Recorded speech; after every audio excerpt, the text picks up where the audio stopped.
തിരുമുസ്തഫ നബിമേൽ സ്വലാത്തോതേണ്ടതാ ഖുർആൻ ശരീഫിൽ തന്നെ കൽപ്പന വന്നതാ അഹ്സാബ് സൂറത്തോതിയാൽ കാണുന്നതാ അല്ലാഹു നമ്മെ വിളിച്ചതിൽ ഉണർത്തുന്നതാ അവനും അവന്റെ മലക്കുകൾ ചൊല്ലുന്നതാ അതുപോലെ നിങ്ങൾ ചൊല്ലുവീനെന്നാണതാ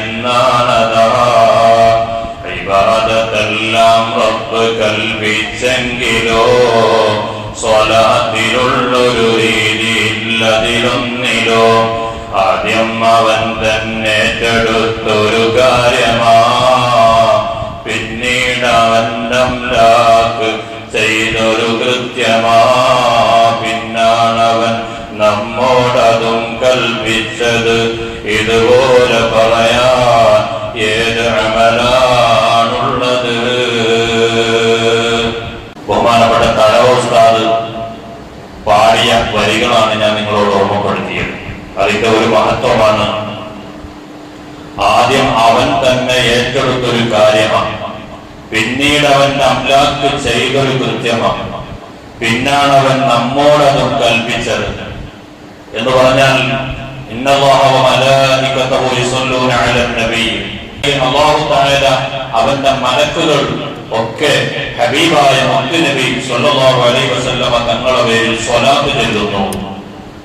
അല്ലാഹു തആല ഞാൻ ചൊല്ലുന്നു, എന്റെ മലക്കുകൾ ചെയ്യുന്നു. അതുകൊണ്ട് യാ അയ്യുഹല്ലദീന ആമനൂ, ഓ സത്യവിശ്വാസികളെ, സ്വല്ലൂ അലൈഹി വസല്ലിമൂ തസ്ലീമാ, നിങ്ങൾ അല്ലാഹുവിന്റെ റസൂലിന്റെ മേൽ സ്വലാത്ത് പതിവാക്കണം, ചൊല്ലണം.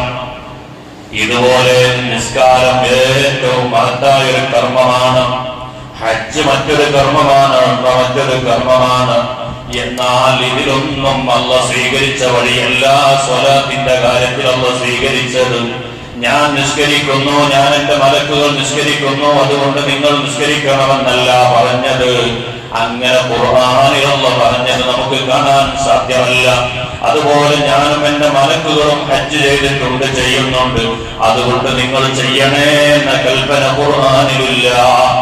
എന്നാൽ ഞാനും എന്റെ മലക്കുകളും ചൊല്ലുന്നു, അതുകൊണ്ട് നിങ്ങൾ ചൊല്ലണമെന്ന് പഠിപ്പിച്ച ഒരേ ഒരു കർമ്മമാണ് ഹബീബ് മുഹമ്മദുർ റസൂലുള്ളാഹി സ്വല്ലല്ലാഹു അലൈഹി വസല്ലമ തങ്ങളുടെ പേരിലുള്ള സ്വലാത്ത്.